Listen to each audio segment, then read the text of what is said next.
हाँ जी, आपका जो लेसन है वो है साना साना हाथ जोड़िए। और इसकी जो लेखिका हैं वो है मधु कांकरिया।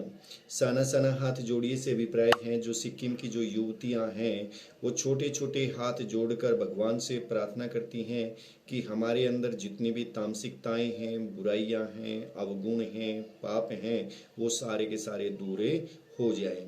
इस लेसन के आपने 5 क्वेश्चन आप कर चुके हैं। आज छठा क्वेश्चन इसका करेंगे कि जितेन नार्गे की गाइड की भूमिका के बारे में विचार करते हुए लिखिए कि कुशल गाइड में क्या गुण होते हैं। जो जितेन नार्गे की जो भूमिका है उस पर विचार करते हुए लिखिए कि एक कुशल गाइड में क्या गुण होते हैं। एक कुशल गाइड में अपने आसपास के क्षेत्र की इतिहास की पूरी जानकारी होनी चाहिए। जो जितेन नार्गे को सिक्किम और उसके आसपास के क्षेत्र की पूरी जानकारी थी। और जितेन नार्गे यह भी जानता था कि पर्यटकों को किस प्रकार असीम संतुष्टि प्राप्त होती है। इसके लिए वह उन्हें सिक्किम घुमाते हुए क्या है कटाव भी लेके जाता है जहां बर्फ पड़ती है, जहां से क्या है चीन की सीमा आरंभ हो जाती है। चीन की सीमा आरंभ हो जाती है। वो उनकी थकावट को दूर करने के लिए, उनके मन को बहलाने के लिए उसके पास क्या संगीत के साधन भी उपलब्ध थे। वो क्या उन्हें छोटी छोटी जानकारी भी उपलब्ध कराते थे। जो देवी देवताओं, मंदिर, आस्था, जो लोगों की जो मंदिरों में आस्था थी, जो भगवान के प्रति जो श्रद्धा थी, वो छोटी छोटी बातें भी क्या हैं जो जितेन नार्गे क्या हैं उनको अच्छी प्रकार से बताते थे।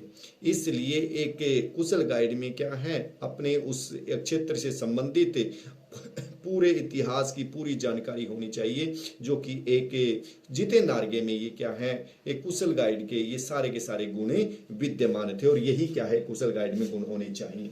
इसके बाद इस यात्रा वृतांत में लेखिका ने हिमालय के जिन जिन रूपों का चित्र खींचा उन्हें अपने शब्दों में लिखिए।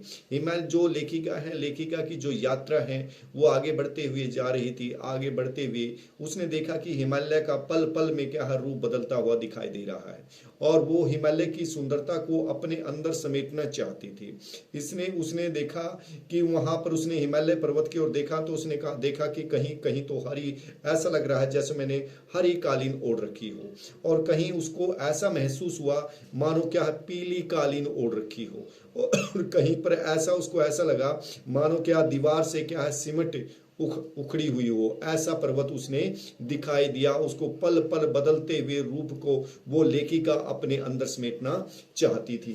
इसके बाद थर्ड है प्रकृति के उस अनंत और विराट स्वरूप को देखकर लेखिका को कैसी अनुभूति होती है।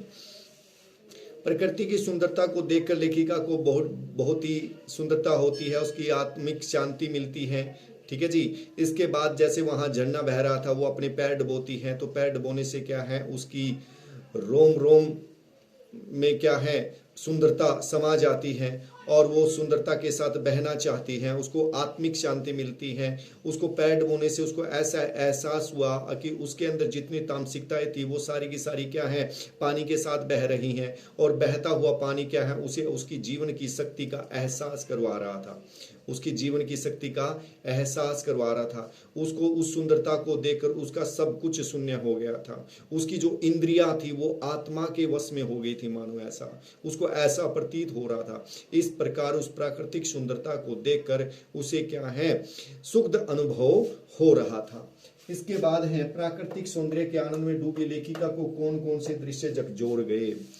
तो प्राकृतिक के वो सुंदरता के आनंद में तो वो डूबी हुई थी, लेकिन कुछ ऐसे दृश्य आए, उस ऐसे दृश्य दिखाई दिए जिन्होंने क्या है लेखिका को झकझोर दिया। जैसे ही वो प्रकृति हिमालय की तरफ आगे बढ़ रही थी तो उसने कुछ औरतें दिखाई दी। वो औरतें क्या अपनी पीठ पर टोकरी बांधे हुए अपने बच्चों को साथ में ले रही थी।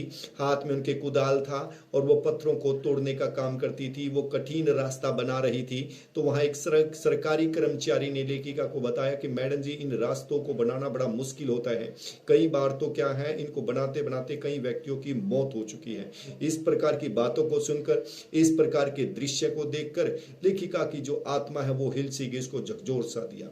उसके बाद वो कटाव में गई। कटाव में जाकर उसने देखा कि फौजियों की छावनी दिखाई दी, और फौजियों की छावनी उसको देखकर उसको जितेन नार्गे ने बताया कि मैडम जी यहाँ इतनी ठंड होती है, यहाँ सब कुछ बर्फ हो जाता है, सब कुछ जम जाता है, या इतनी ठंड होती है। ठीक है जी। और इतनी ठंड में लेखिका ने सोचा ये हमारे सुरक्षा के लिए लिए, हमारे देश की रक्षा के लिए नौजवान क्या हमेशा तैनात रहते हैं। इन दोनों दृश्यों ने क्या है लेखिका को झकझोरे दिया था। इसके बाद है सैलानियों को प्रकृति की अलौकिक छटा का अनुभव कराने किन किन लोगों का योगदान होता है। तो वहां तो सबसे पहले तो क्या है, एक गाइड होना चाहिए, एक आवागमन के उचित साधन होने चाहिए, एक उपलब्ध सुविधा होनी चाहिए, एक क्या है सरकारी रख रखाव का पूरा ख्याल होना चाहिए। इस प्रकार की वहां पर सुविधाएं होनी चाहिए। धन्यवाद।